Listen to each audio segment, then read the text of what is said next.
এ যেন রাসূল আকরাম সাল্লাল্লাহু আলাইহি সাল্লামের জামানার এক অনন্য নিদর্শন। তিনি ছুঁয়ে দিলে বোবা কথা বলে, বধির কানে শুনতে পায়।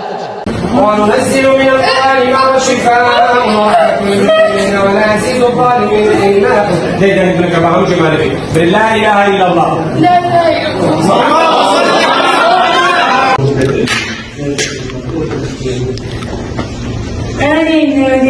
الله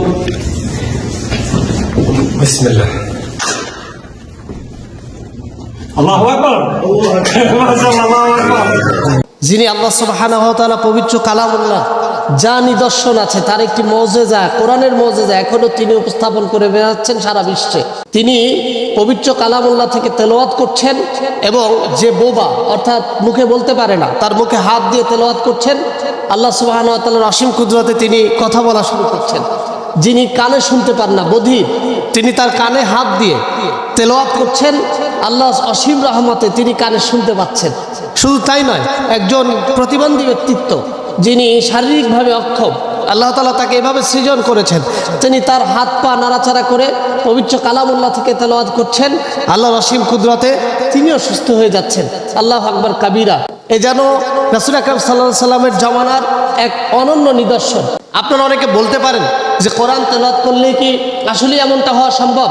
হ্যাঁ, এমনটা হওয়া সম্ভব। তার প্রমাণ আল্লাহ তাআলা কোরআন শরীফে দিয়েছেন। আল্লাহ তাআলা বলছেন, অনুনাজ্জিলু মিনাল কুরআন মা হুয়া শিফাআ ওয়া রাহমাতুল লিল মুমিনিন।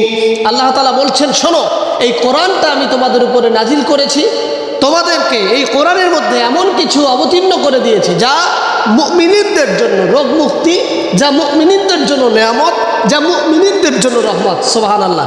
অর্থাৎ আল্লাহ তাআলা বলছেন যে এই কোরআন শরীফের মধ্যে যা আছে সেটা তোমাদের মধ্যে মানে এমন কিছু আছে যার মাধ্যমে মুমিন শেফা পায়, যার মাধ্যমে মুমিন সুস্থতা লাভ করে, যার মাধ্যমে মুমিন রহমত পায়।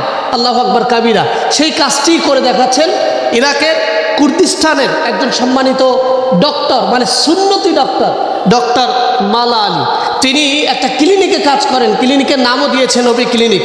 তিনি আল্লাহু আকবার তার হাতের স্পর্শে আল্লাহ তাআলার কোরআনের মাধ্যমে, কোরআনের মুজিজায় তিনি কোরআন তেলাওয়াতের মাধ্যমে অনেক মানুষকে সুস্থতা করছেন। এখনও যারা অসুস্থ তাদেরকে যদি আপনি হৃদয় থেকে, অন্তর থেকে কোরআন তেলাওয়াত করে ঠিকঠাক মতো আপনি অবজার্ভ করতে পারেন, তাহলে তাদেরও সুস্থ হওয়া সম্ভব। এটা মহান রবের পক্ষ থেকে বান্দার জন্য অনন্য নিদর্শন। আর এই নিদর্শন বান্দার জন্য আল্লাহ তাআলা সব জায়গায় দেন না, নির্দিষ্ট কিছু জায়গায় দেন। যেমন দেখেন না, বর্তমান সময় রুকিয়া হয়, এই রুকিয়ার মাধ্যমে মানুষ সুস্থতা লাভ করে। কিভাবে? কোরআন শরীফের মাধ্যমে। মানুষের শয়তান শুধু মানুষকে জাদুটোনা, কালাটোনা এটা শুধু মানুষ করে না, বরং শয়তানেও করে। তো সেই জায়গাতে সুস্থতার জন্য, শেফার জন্য এই সৌন্দর্য, শ্রেষ্ঠত্ব অত্যন্ত দামি ব্যাপার।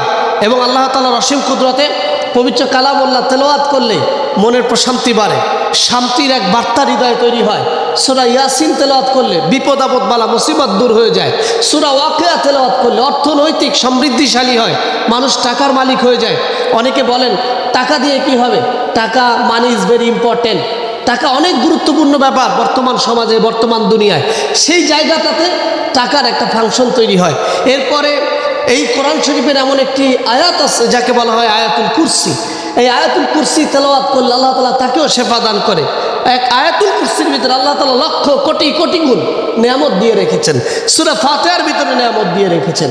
এমন অগণিত সূরা, অগণিত আয়াত যার মধ্যে আল্লাহ তাআলা ওই পবিত্র কালামুল্লাহ সূরা বনী ইসরাঈলের 82 নম্বর আয়াতে সেই নিদর্শন প্রত্যেকটা জায়গায় খুঁজে পাওয়া যাচ্ছে। এবং ডক্টর মালা আলী কুর্দিস্তানি তিনি সেটার আরও একটি নজির স্থাপন করছেন এবং সেটা বিশ্বের কাছে প্রচার এবং প্রসারের এক শ্রেষ্ঠ উপমা হিসাবে তিনি উপস্থাপন করছেন, যার মাধ্যমে বিশ্বের যারা মুসলিম, যারা বিশ্বের নেতৃত্ব দেয়, যারা বিশ্বকে পরিচালনা করে, তারা অবাক হচ্ছে। বিজ্ঞান বলছে এটা কীভাবে সম্ভব, কিন্তু যা বিজ্ঞানের কাছে লক্ষ লক্ষ কোটি কোটি বছর দরকার, তা আমার রব আল্লাহ সুবহানাহু ওয়া তাআলার কাছে মাত্র কয়েক সেকেন্ডের ব্যাপার। সুতরাং এই সৌন্দর্য, এই শ্রেষ্ঠত্ব আমাদেরকে কোরআন থেকে নিতে হবে, আমাদেরকে কোরআন থেকে আমরা আলোকিত হতে হবে, কোরআন দিয়ে আমাদের জীবন পরিচালিত করতে হবে, আমাদের প্রতিটা মুহূর্ত, প্রতিটা কার্যক্রম কোরআনের সাথে সম্পৃক্ত হতে হবে। যদি হয় তাহলে এই কোরআন তেলাওয়াতের মাধ্যমে বোবা তিনি কথা বলতে পারবেন, বধির তিনি শুনতে পারবেন, প্রতিবন্ধী তিনি সুস্থ হয়ে যাবেন, মৃত্যুর জনিত রোগী তিনিও সুস্থতা লাভ করবেন। আল্লাহু আকবার কাবীরা। এর জন্য আসুন আল্লাহ তাআলা আমাদের প্রত্যেককে দ্বীন ইসলামের উপরে, কোরআনের উপরে বিজয় দান করুক। কোরআনের আইনে, কোরআনের সুস্বাস্থ্যতায় আল্লাহ তাআলা আমাদেরকে জীবন পরিচালনার তৌফিক দান করুক। আমিন।